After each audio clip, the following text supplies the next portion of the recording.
but much more slowly. This is Global Tel Link. You have a prepaid call from Lyle Menendez. an inmate at the R.J. Donovan Correctional Facility, San Diego, California. Hi, Lyle. Hey, Alejandro, how you doing? Fine. How are you? Oh, I'm doing good. Start the week off good. Global Tel Link. Hi. Hey, Alejandro. Hi. Later, we had some little bit of drama this morning. One of my roommates got what they call rolled up and taken to the administrative segregation, like we call it the hole. Oh, So, Thank Wow. you for using Global Tel Link. hey, Alejandro. hi, Lyle. How are you doing? How are you? How's it going this week in the United States, right? Yeah, I'm in Los Angeles. Well, how was your week? Are you okay? Yeah, I had a little bit of long medical appointment Problem. today. I begin recording. It's okay. Yes. Okay. You remember? Anytime you want me to stop, you just say, okay? So with Lyle, it began like a chat, like a normal chat. And eventually, over the time, I let him talk. But it was super slow. And you have to have in account that the phone calls from prison, they just last 15 minutes and they cut. So every time it cut, I had to wait to see if he called me back or not, because sometimes there was more people in the line waiting for the phone. You have 60 seconds remaining. I didn't hear you. Hello. Three-way call alert. Do you hear me? Hello.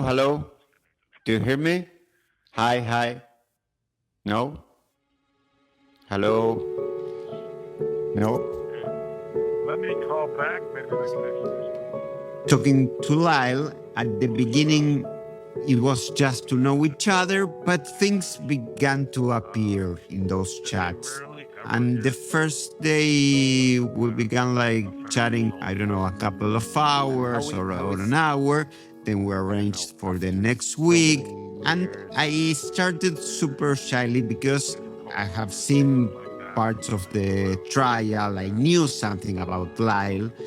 And I wasn't sure how openly he would talk about these things.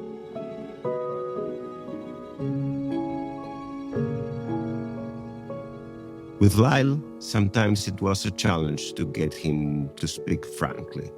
Years of media attention and interviews meant that Lyle had already shaped the way he spoke about certain things.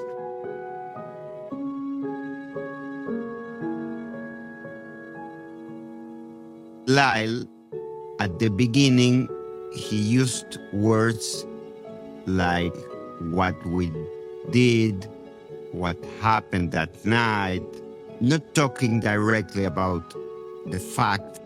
He's admitting that something happened, something very horrible, and he put some adjectives to it, but not talking directly. When you are able to name it, to put it in words, then it becomes real and everything opens in some way.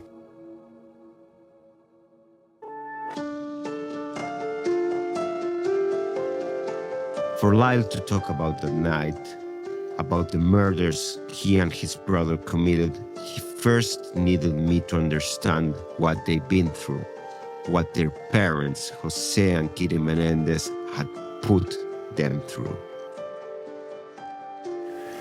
There was an obsessive drive to be stronger, better, and to win. You know, if you think that your son is a lion and everyone is a sheep, and you come from a family of lions, and that was not something I just thought of now. Like, that was ingrained in us, right? That you're a lion. You refuse to sleep, to eat, and to walk with the sheep. Like, what will your son be doing with his time? You're not going to let him sit around and smoke cigarettes and hang out with his derelict friends the way you look at him. What do you consider weak? It didn't matter. that was how you lived your life at, at the pinnacle of strength.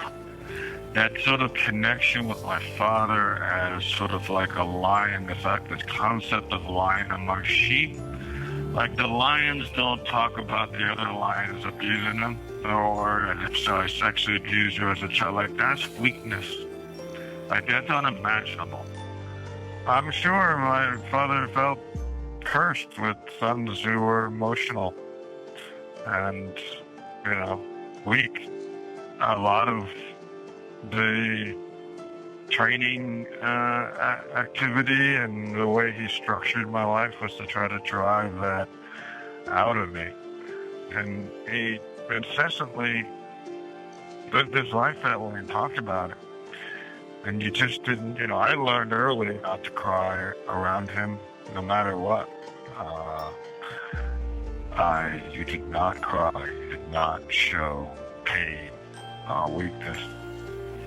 And it was, that was just how it was growing up. So I could say it was like normal, but there was nothing normal about it. Lyle spoke to me about many things.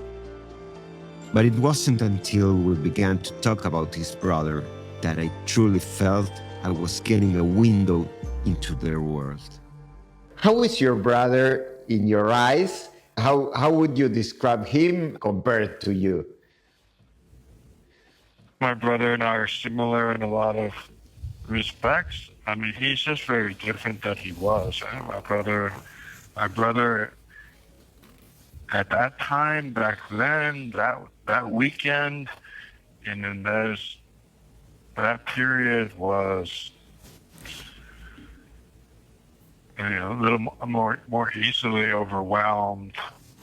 I would say more likely suicidal at times, depressed, and so he was just highly emotional, very prone to crying, immature, not even though he was had just turned 18, like very young 18.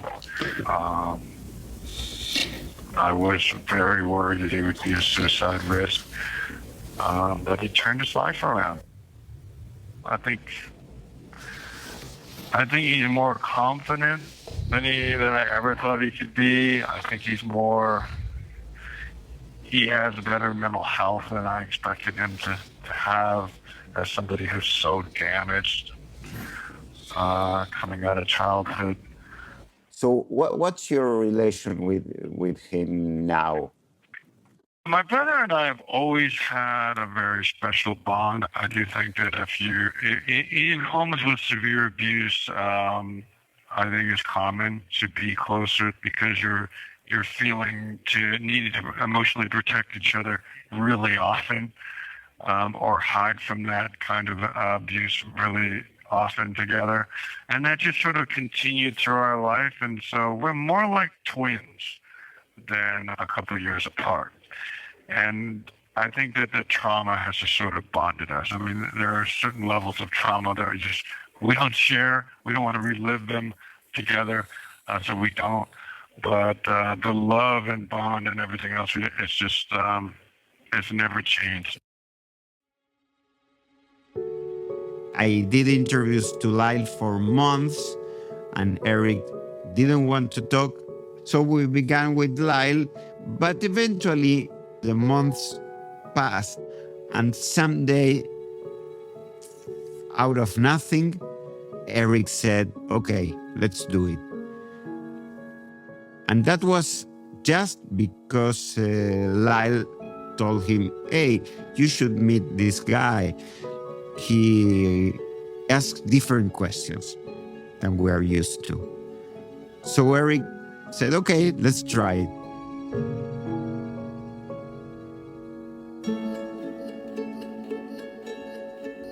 This call and your telephone number will be monitored and recorded. Hello? Hi? Hello? Do you hear me? Alex? Yeah, hello? Do you hear me? Okay. Yeah? I can hear you. Let's begin with, a brief presentation. Who are you? Just present yourself with your age and whatever you want to add to that. My name is Eric Menendez. I am calling you from the Richard J. Donovan Correctional Facility in San Diego, California. I am 51 years old. With Lyle, I felt like I had to build trust brick by brick. Each 15-minute chat got us closer to a deep intimacy. But with Eric, the floodgates were open from our very first call. My core belief as a child was that I was not good enough, that I wasn't worthy of being in the family, that I wasn't as good as Lyle, that Lyle was better than me at tennis, and he was better at me than school, that he was better looking and more intelligent and more charismatic. The theme of the story that my parents told us, which was that Lyle was the golden child. And so I looked up to Lyle tremendously. And when Lyle told me he was proud of me, that was a major deal for me. I'll give you an example. I remember specifically Lyle was playing in the finals of the tri-state area in the 18 and under, and I was playing in the finals of the 16 and under. And Lyle won his match, and then the entire family went over to see if I would win. And I remember being in the second set in the tiebreaker, and Lyle nervously watching, wanting me, willing me to win. And I lost.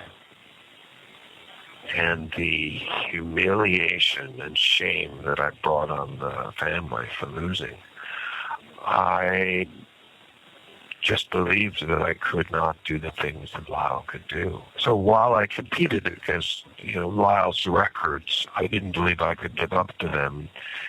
And I viewed him as